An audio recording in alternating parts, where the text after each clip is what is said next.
keyakinan kelas. Nanti kalian tempelkan satu-satu keyakinan yang kalian tulis, tempel. Nanti kita akan bahas bersama, kita sepakati mana yang akan dipilih menjadi sebuah keyakinan kelas. Paham ya? Sekarang mulai dari Mas Kevin, Mas Raif, silakan tempel apa yang kalian tulis di papan belakang sana. Silakan, ya, tempelkan.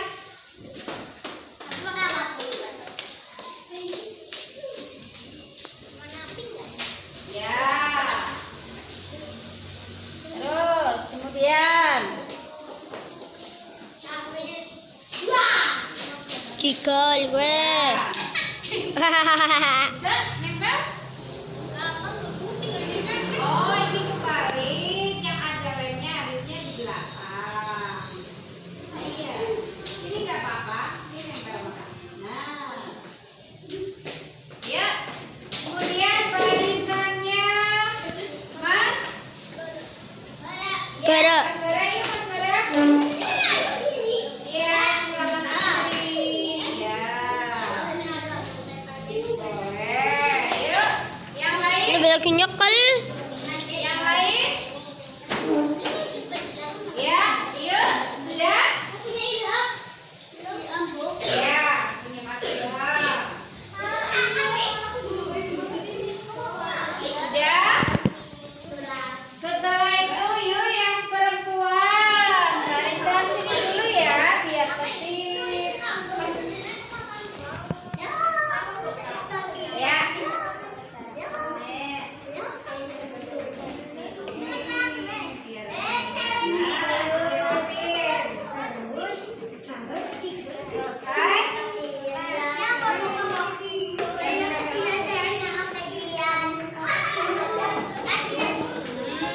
Ya, tinggal barisannya Mbak Mika. Sini Mbak Mika. Sini masih ada dua. Sini masih ada dua. Sini. Ya.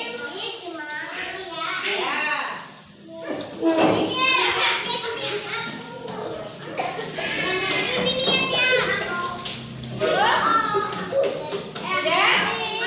Ya. Sudah?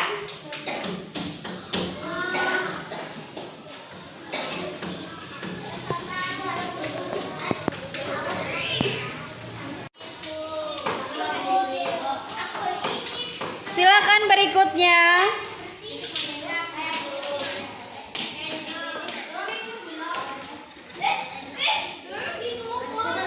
Apa ini Mas Kevin? Meletakkan barang itu.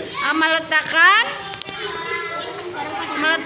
barang Pada tempatnya. pada tempatnya. Oh ya. Yuk. Siapa lagi?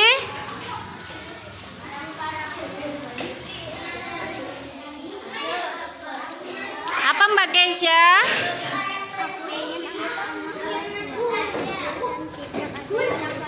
Oh ya, oke. Aku ingin anak kelas 2A jujur. Tidak ada yang berbohong. Yuk, selanjutnya siapa lagi? Nggak apa-apa. Ya, apa ini? Apa ini, Mbak? Baca yang keras. Oke, terima kasih. Yang lain? Selanjutnya.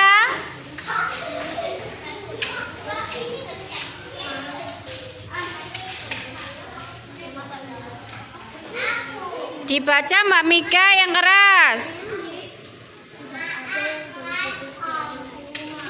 Oke.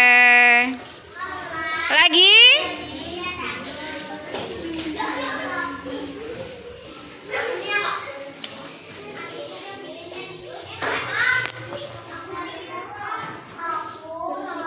Dibaca Mbak Friska? Ya, yang kamu tulis. Ya, jatuh. Aku ingin Oke, aku ingin dalam pembelajaran patuh kepada Bu Guru. Selanjutnya siapa lagi yang belum? Ya, yuk dibaca dulu Mas Hafiz. Aku ingin kelasku bersih dan rapi. Ya, silakan tempel. Lanjut. Terakhir Mbak Fatia, dibaca dulu yang keras Mbak Fatia. Tugasku dan melaksanakan. Oke. Nah, sudah ya.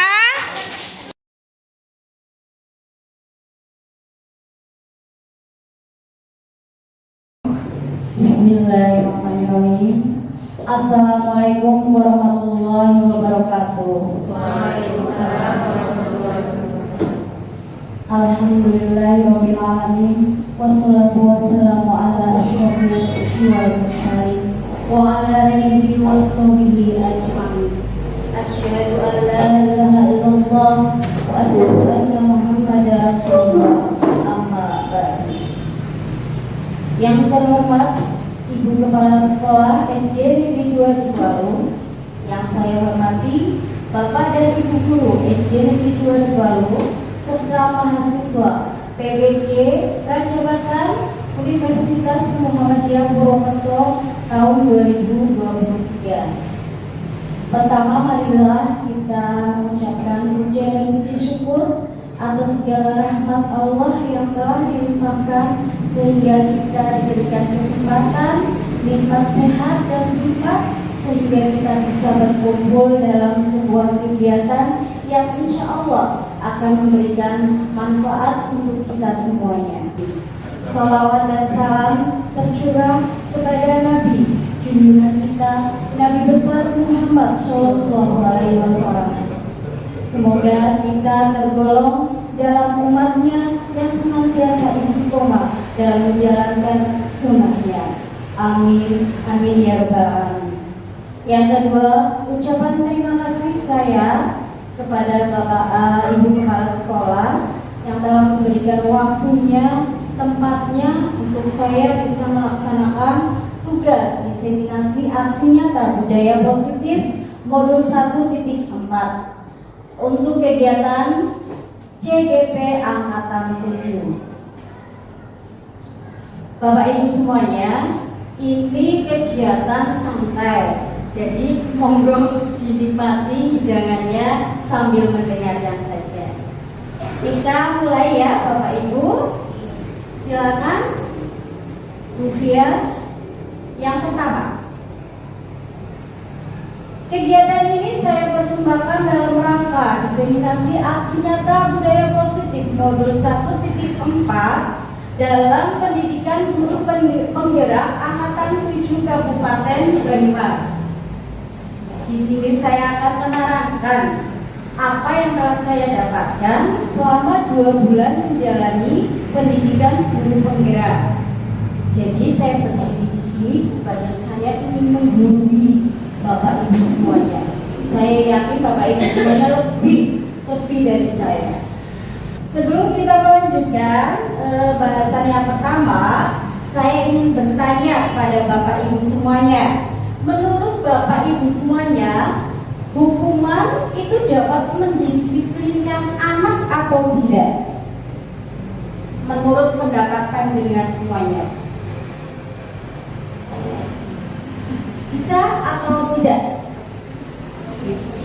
Bisa. Dengan hukuman. Oke. Yang kedua, pemberian hukuman dengan hal positif seperti membaca atau membersihkan halaman sekolah dapat meningkatkan disiplin anak. Betul atau tidak? Betul. Yang ketiga, memberi penghargaan dapat meningkatkan motivasi belajar anak. Betul atau tidak? Betul. Betul. Oke, next ya. Dalam topik ini saya akan menerangkan dan menjabarkan topik dalam eksplorasi konsep antara lain disiplin positif dan nilai-nilai kebajikan universal. Yang kedua, teori motivasi, hukuman dan penghargaan serta restitusi. Yang ketiga, ada keyakinan kelas. 4, kebutuhan dasar manusia dan dunia berkualitas.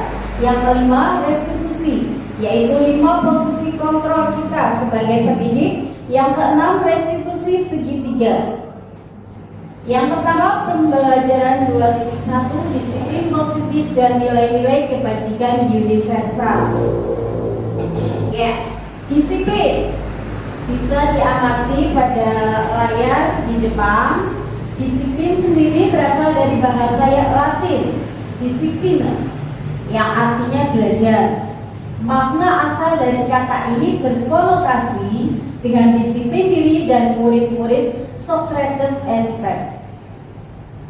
Disiplin dan membuat orang menggali potensinya menuju sebuah tujuan, apa yang dia hargai. Namun dalam budaya kita, makna kata disiplin adalah merubah menjadi sesuatu yang dilakukan seseorang pada orang lain untuk mendapatkan kepatuhan.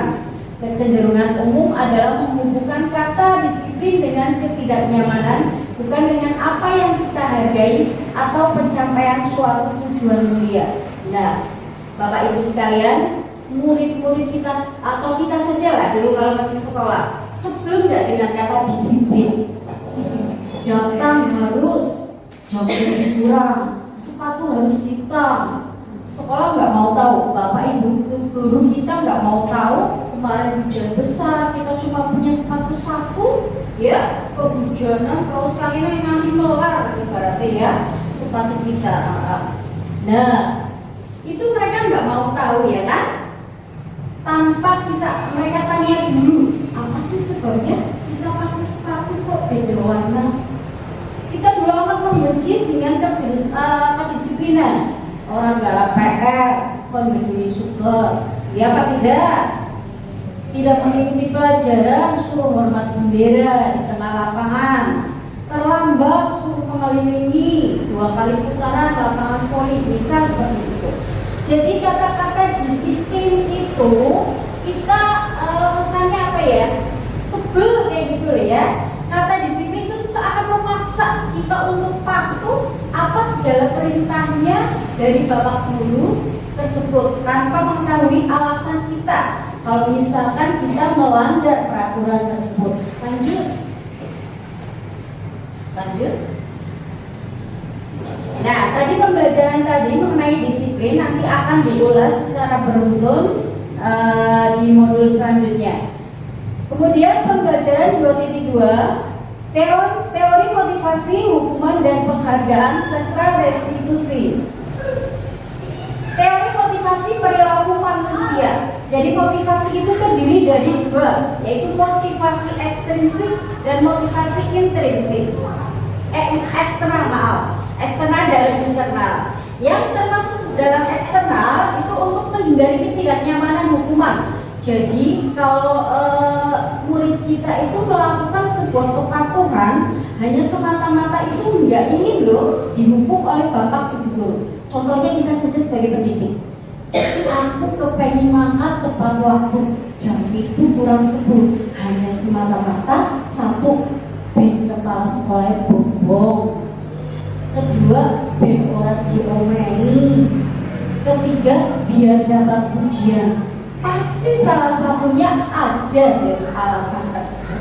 Mungkin ada alasan yang lain, apa dia selalu dipuji saat upacara. Oh, Bu Asi itu datangnya jam 7 kurang 1/4, pasti sudah di sekolah. Mungkin punya alasan seperti itu, ya kan? Salah satunya seperti itu. Nah, itu adalah motivasi eksternal. Yang kedua adalah untuk mendapatkan imbalan dari orang lain atau institusi. Betul, murid kita sama seperti itu. Kalau kita memberikan imbalan atau reward atau penghargaan dengan iming-iming, ayo yang dapat 100 nanti guru kasih ini, ulangan yang dapat 100 guru kasih hadiah ini. Seperti itu kan ya? Masih sampai sekarang saya masih memakai teknik yang seperti itu. Nah, padahal itu tidak, maksudnya kurang positif ya. Karena anak itu melakukan apa yang ingin kita perintah, bukan atas kemauannya diri sendiri, melainkan karena sebuah imbalan. Saat mereka tidak bisa mencapai yang kita targetkan, mereka akan menyalahkan dirinya sendiri. Waduh, saya ini gagal, saya gagal.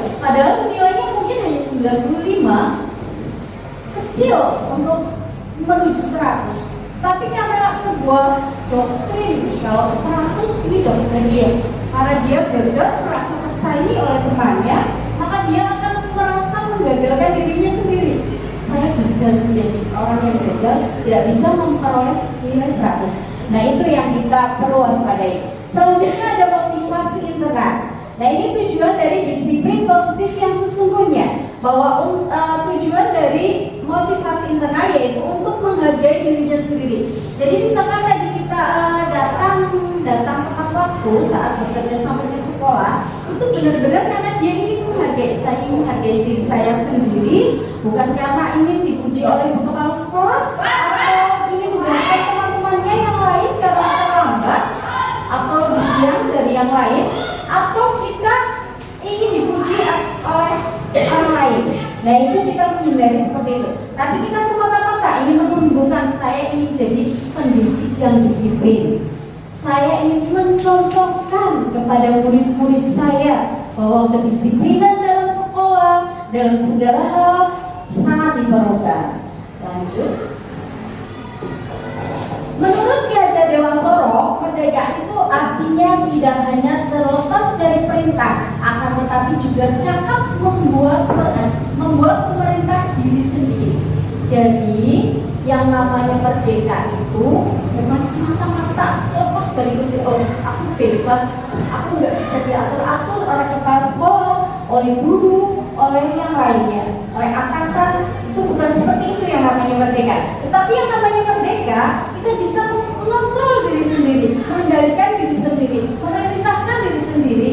Misalkan besok aku harus online nih, jam 7 kurang 10 sudah berada di lingkungan sekolah, maka kita harus bisa seperti itu. Itu yang dinamakan merdeka dalam belajar. Ya? Didukung oleh penghargaan. Antara lain itu penghargaan itu menghukum. Betul yang seperti tadi saya jelaskan. Misalkan siswa itu diberi iming-iming tetapi tidak mencapai tujuannya, maka dia sama saja itu penghargaan, itu menghukum dirinya sendiri. Yang selanjutnya adalah penghargaan mengurangi ketepatan. Betul. Lanjutnya penghargaan tidak efektif. Penghargaan merusak hubungan. Benar, kita jadi sebel sama gurunya, sebel sama muridnya. Lanjut, penghargaan menurunkan kualitas. Lanjut, penghargaan mematikan kreativitas. Dan yang terakhir, penghargaan mengurangi motivasi intrinsik. Jadi kalau kita motivasi eksternalnya lebih besar, itu maka susah untuk menanamkan kembali motivasi internalnya. Lanjut Mbak Dian. Nah, menurut Bapak Ibu, coba ini termasuk hukuman atau konsekuensi. Mencatat 100 kali di dalam buku kalimat saya tidak akan terlambat lagi karena terlambat ke sekolah. Itu alasannya. Kira-kira itu masuk hukuman atau konsekuensi? Konsekuensi. Ada yang menjawab hukuman? Hukuman. Oke, sepakat ini hukuman. Konsekuensi. Hukuman. Ini masuk kepada apa? Konsekuensi atau hukuman? Jadi yang namanya hukuman itu memaksa dan kadang hukumannya tidak berkaitan, tidak berhubungan dengan kesalahan yang kita lakukan. Itu namanya hukuman. Tetapi konsekuensi itu berhubungan dengan apa yang kita lakukan. Kalau saya misalkan menghilangkan pensilnya Bu Ririn, maka saya konsekuensinya harus mengganti pensilnya Bu Ririn. Itu yang namanya konsekuensi. Ya, kalau yang namanya hukuman, saya menghilangkan pensilnya Bu Ririn, saya nggak boleh berteman selama sebulan, itu namanya hukuman. Jadi kalau misalkan ada soal nomor 1, menurut Bapak dan Ibu itu masuk pada hukuman atau konsekuensi? Hukuman. Oke, baik. Lalu yang kedua, lari mengelilingi lapangan basket 2 kali karena terlambat hadir di sekolah. Itu hukuman atau konsekuensi? Nah, lanjut. Murid diminta untuk push up 15 kali karena tidak menggunakan masker ke sekolah? Hukuman. Bukan konsekuensi nih. Oh, bukan. Oke, lanjut. Menggantikan kertas tugas teman yang telah dicoret-coret. Maksudnya konsekuensi. Lanjut. Membersihkan tumpahan air di meja tulis karena tersenggol pada saat belajar. Konsekuensi. Yang selanjutnya, murid disuruh untuk mengenakan sepatu seharian di sekolah karena tidak mengenakan sepatu hitam. Konsekuensi atau bukan? Konsekuensi. Konsekuensi? Yakin? Apa itu tidak menyakiti? Segala sesuatu yang menyakitkan itu masuk pada hukuman. Jadi yang selanjutnya ini masuk hukuman. Yang terakhir, lari mengelilingi lapangan basket 2 kali karena terlambat 10 menit untuk pelajaran PJOK. Hukuman. Apa ini maksudnya? Bingung. Karena itu juga di atas juga ada itu yang push up 15 kali karena terlambat. Maksudnya itu hukuman. Terus kalau yang bawah? Yang bawah itu masuk ke konsekuensi. Kenapa? Itu masih berhubungan dengan kesalahan yang dia lakukan. Itu kan waktu pelajaran olahraga ya. Jadi wajar, masih wajar. Biar apa? Biar muridnya itu tidak melakukan atau mengulangi kesalahannya kembali. Apa sih itu restitusi? Restitusi adalah proses menciptakan kondisi bagi murid untuk memperbaiki kesalahan mereka sehingga mereka mampu kembali pada kelompok mereka dengan karakter yang lebih kuat. Restitusi juga merupakan proses kolaboratif yang mengajarkan murid untuk mencari solusi untuk masalah mereka dan membantu murid berpikir tentang orang seperti apa sih yang mereka ingin menjadi, tujuan mulanya itu orang yang seperti apa dan bagaimana mereka harus memperlakukan orang lain. Jadi yang namanya restitusi itu adalah sebuah langkah-langkah bagaimana kita menuntun murid kita, misalkan murid kita melakukan sebuah kesalahan ya, kekeliruan. Nah kita bagaimana sih sebagai pendidik, langkah-langkahnya seperti apa saja, itu yang dinamakan dengan restitusi. Jadi saat kita hanya membantu murid tersebut mencari solusi terhadap masalahnya. Kemudian kita mendampingi, mengarahkan, oh iya, kalau masalahmu seperti itu, penyelesaiannya seperti ini menurut kamu itu jauh lebih baik. Tapi kalau belum tepat, maka kita arahkan menjadi lebih tepat. Lanjut. 9 ciri-ciri restitusi. Yang pertama, bukan untuk menebus kesalahan, namun untuk belajar dari kesalahan. Yang kedua, memperbaiki hubungan. Yang ketiga, tawaran, bukan paksaan. Yang pertama, bukan untuk menebus kesalahan, namun untuk belajar dari kesalahan. Contohnya, Mbak Ririn ini kerjanya males-malesan, dipotong honornya, terus ngomong sama kepala sekolah, Bu, saya preman Bu, saya lembur lah nggak apa-apa, saya 1 minggu siap Bu, asalkan honor saya kembali lagi. Nah itu yang dinamakan menebus kesalahan, tetapi bukan untuk belajar dari kesalahannya. Seharusnya bagaimana? Murid itu lebih giat memperbaiki caranya, teknik-teknik cara bekerja sesuai waktunya, tepat waktu, selesai tepat waktu itu bagaimana? Nah itu yang dimaksud. Kemudian memperbaiki hubungan. Nah sudah jelas. Kalau sudah ada kekecewaan, misalkan murid dengan kepala sekolah tersebut, pasti hubungannya jadi tidak harmonis ya. Lanjut, mungkin ada rasa sebel, rasa marah kepada bapak ibu kepala sekolah, jadi itu akan memperkeruh hubungan. Lanjut yang ketiga, ada tawaran bukan paksaan. Betul, kita itu menawarkan solusi kepada anak. Kalau kamu menemui masalah seperti ini, seharusnya kamu bagaimana? Maunya kamu seperti apa? Kita tawarkan. Bukan, kamu besok nggak boleh terlambat, makanya bangun itu jam 5, harus sholat subuh, jam 6 sudah salah. Itu namanya paksaan, kita memaksa anak. Lanjut, restitusi menuntut anak untuk melihat ke dalam dirinya sendiri. Betul. Itu yang dinamakan tadi motivasi internal, bahwa kesalahan yang kita lakukan setidaknya itu mengubah diri kita sendiri, tahu bagaimana kita harus memperbaiki kesalahan kita. Selanjutnya, restitusi mencari kebutuhan dasar yang mendasari tindakan. Aku kok terlambat? Kenapa ya? Wah, bangunnya kesiangan. Ibuku juga nggak sholat subuh, jadi bangunnya kesiangan semuanya. Maka mencari tindakan mendasari tindakan tersebut, apa mencari solusinya? Kalau begitu saya akan pasang alarm saja. Kalau memang tidak ada yang membangunkan. Nah, seperti itu. Restitusi diri adalah cara yang paling baik. Betul. Restitusi fokus pada karakter bukan tindakan. Ya, ini pengenalan kepada dirinya sendiri. Restitusi fokus pada solusi. Betul, solusi bukan paksaan. Restitusi mengembalikan murid yang berbuat salah pada kelompoknya. Lanjut Mbak Fia. Pembelajaran ketiga yaitu keyakinan kelas.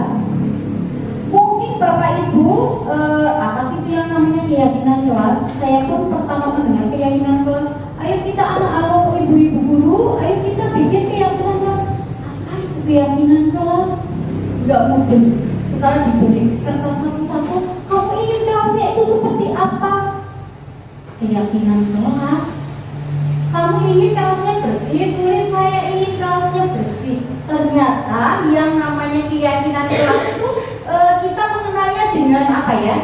Aturan, tata tertib kelas, aturan kelas. Nah itu sekarang kalau di kurikulum Merdeka, bahasa bijaknya itu namanya keyakinan.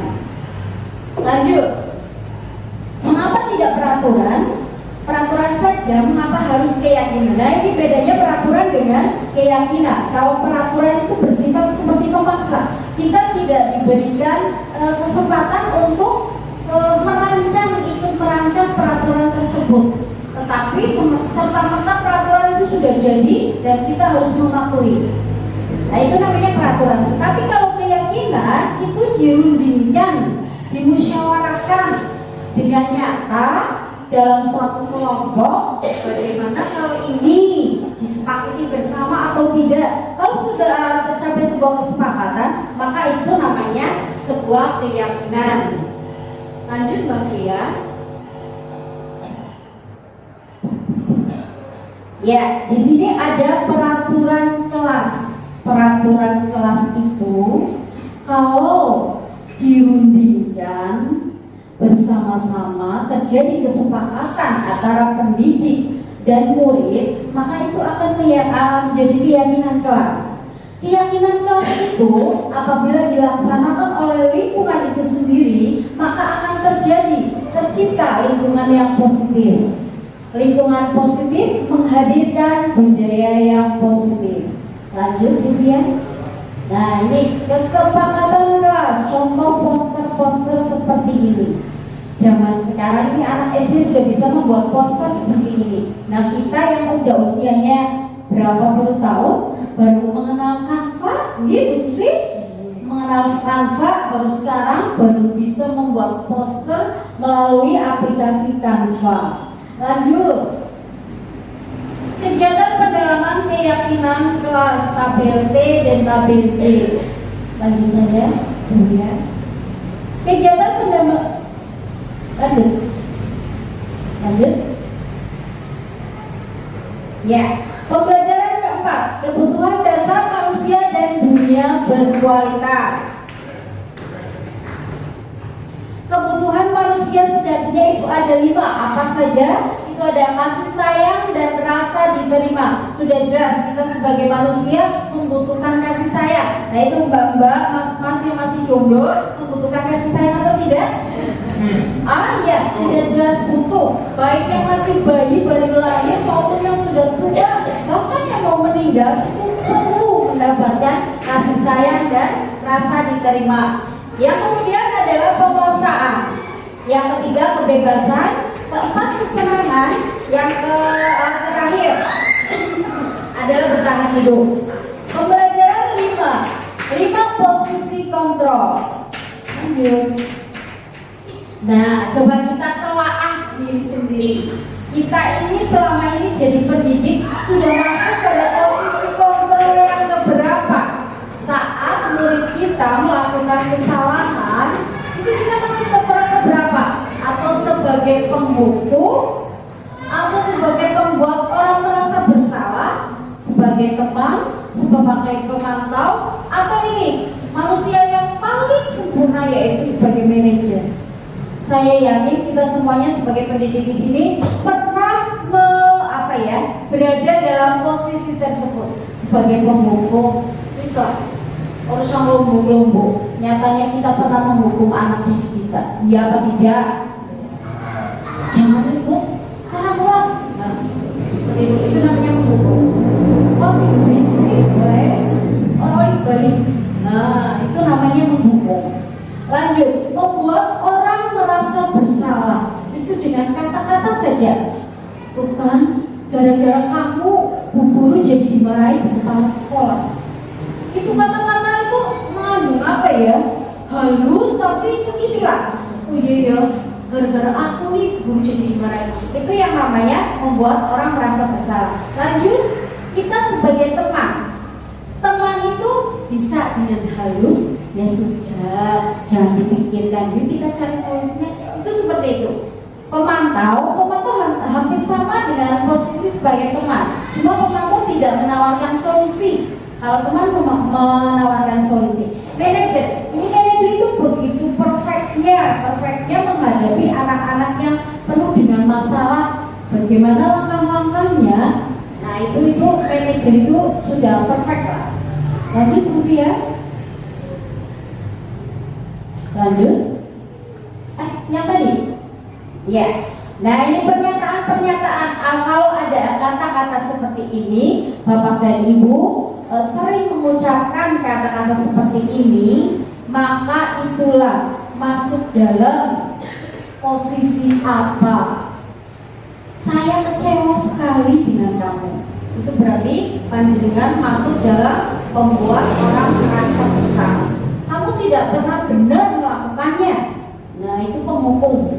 Ayolah lakukan demi ibu atau bapak, itu sebagai teman.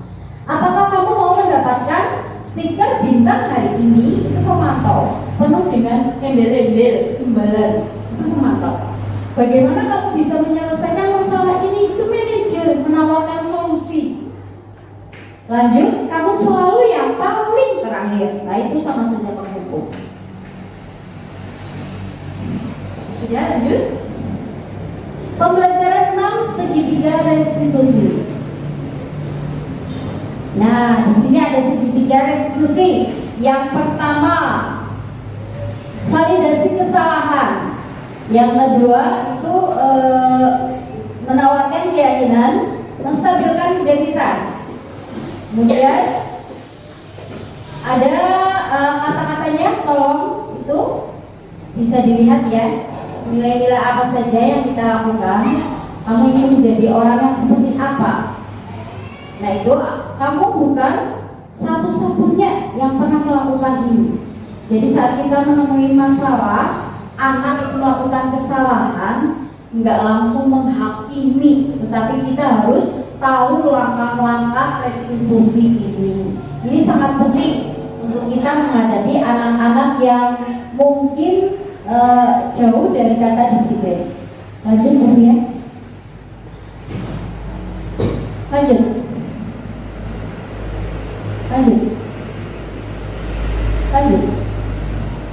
Nah, lanjut ya. Refleksi. Ini refleksi bagi saya. Lanjut. Sudah, terima kasih. Ada yang ingin ditanyakan? Monggo. Ada yang ingin ditanyakan? Ya, Bu Asih, silakan maju Bu Asih.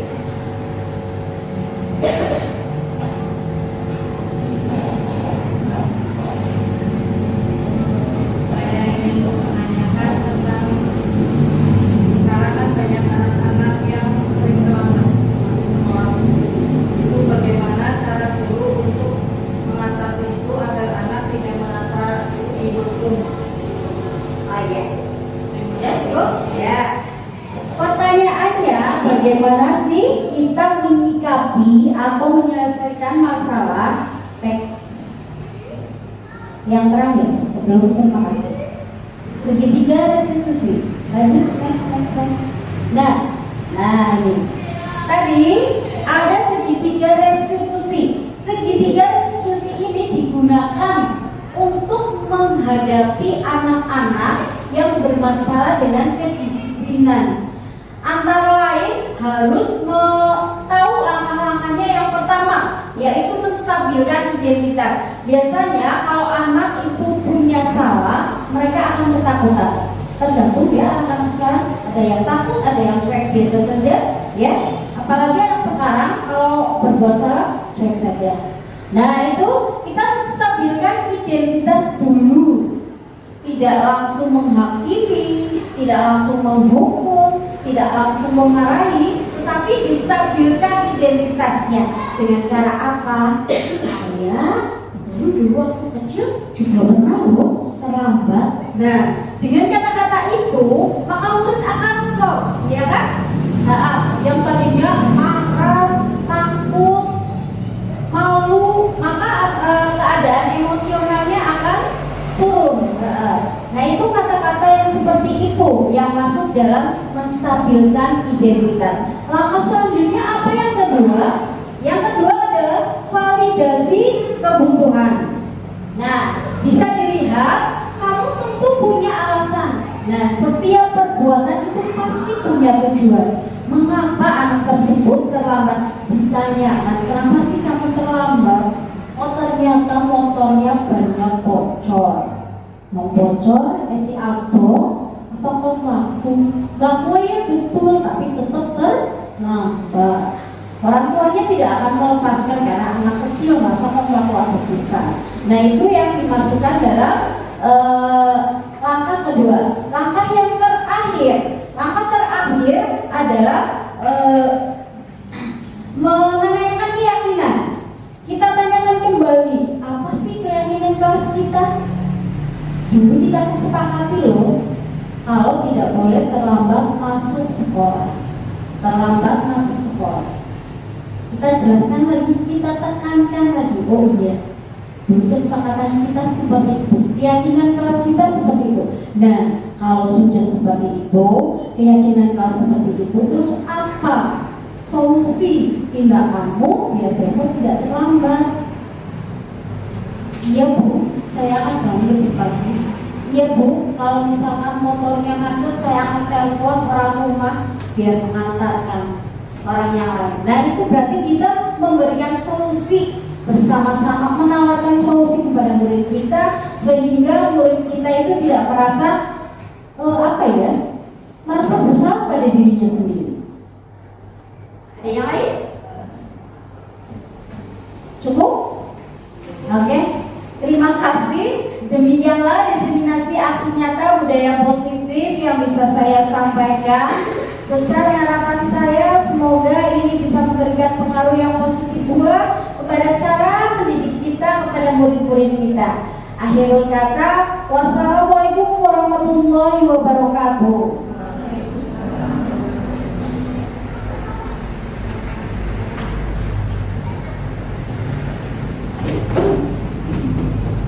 Sudah, monggo.